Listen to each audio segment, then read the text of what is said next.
आपके ग्राम में गौशाला बनना कितना जरूरी है? क्योंकि यहाँ जो पशुपालक है या किसान है, वो जब जानवर बुजुर्ग हो जाता है तो उसकी सेवा नहीं कर पाता, तो यदि यहाँ पर लाएगा तो उसकी अच्छी सी सेवा होगी, सब कुछ होगा। इसलिए गौशाला बनना बहुत ज़रूरी है। यहाँ से गौशाला 40 किलोमीटर धनौरा पे है, 30 किलोमीटर उगली पे है, हमको लेके जा नहीं पाएगा।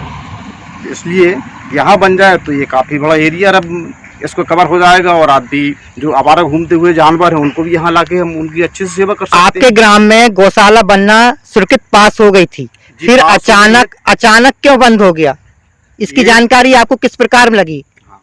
ये जब लॉकडाउन की वजह से कुछ दिन काम बंद रहा, उसके बाद में जैसे ही ये सरकार सत्ता चेंज हुई, भारतीय जनता पार्टी की सरकार आई, और उसके तुरंत बाद जो है इस काम को रोक दिया गया। मेरे पास जो पुख्ता रिपोर्ट है उसमें एक स्थानीय बीजेपी के नेता के द्वारा सहायक सचिव को डराया धमकाया जा रहा है कि विधायक के नाम से, वो ऑडियो मेरे पास में है, मैं उसको प्रूफ करके बता सकता हूँ कि ये यहाँ के जनप्रतिनिधियों के द्वारा दबाव देके इस काम को रोका जा रहा है। बाकी और रोकने का कोई कारण नहीं है। आप देख रहे हैं रोड से लगी हुई ज़मीन है, विद्युत पोल 0% है, कोई विद्युत की ज़रूरत नहीं पड़ेगी, कोई पोल की ज़रूरत नहीं पड़ेगी। इसलिए सीओ दुबे साहब जी ने और कलेक्टर साहब ने इसका खुद मुआवजा करके और इस जगह को सेटिस्फाई किया था, और ये बहुत अच्छी जगह है, आप भी देख रहे हैं।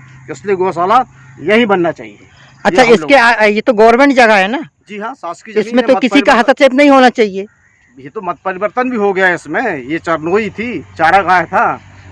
अच्छा, ये गौशाला के लिए राशि भी स्वीकृत हो चुकी थी? बिल्कुल 30 लाख रुपए स्वीकृत हो चुकी है, और ये काम दिख रहा है आपको कि इसमें 13,552 रुपए का काम हो चुका है।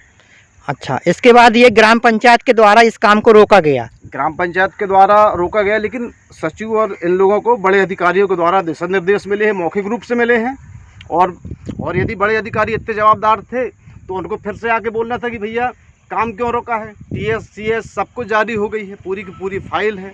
आम सभा में प्रस्ताव पारित हुआ है, आम सभा में पूरे गांव के काम रोक दिए। काम बंद होने के बाद आपने किस किस से मिल पाए अभी तक इस विषय में? हाँ, मैंने स्वयं कलेक्टर साहब से, जो अभी वर्तमान में कलेक्टर साहब हैं, मैंने उनसे मिला था, निवेदन भी किया हूँ कि कलेक्टर साहब गौशाला का काम TS CS सब कुछ जारी हो जाने के बाद और काम रोक दिया गया है। तो बोले किसके द्वारा रोक दिया गया है? तो मुझे पता चला कि सचिव साहब के द्वारा बताया गया कि जनपद CO साहब ने रोके हैं। जनपद CO से जब मैंने बात की तो उन्होंने बताया कि जिला CO ने रोके हैं।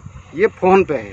तो जब मैं उनको बताया कि साहब जिला CO साहब ने रोके हैं, तो बोले आप उनके पास जाएं। तो मैं तो बोला कि साहब मैं तो आपके पास आया हूँ, आप सबसे बड़े अधिकारी हैं, मैं आप ही से बात कर सकता हूँ और आप ही इसको चालू करवाएं। ये मैंने निवेदन करके लगभग 2 महीना पहले आ गया हूँ। इस पर अभी तक किसी प्रकार की कोई प्रतिक्रिया नहीं हुई? प्रतिक्रिया नहीं हुई, काम जहाँ की तहाँ रुका हुआ है।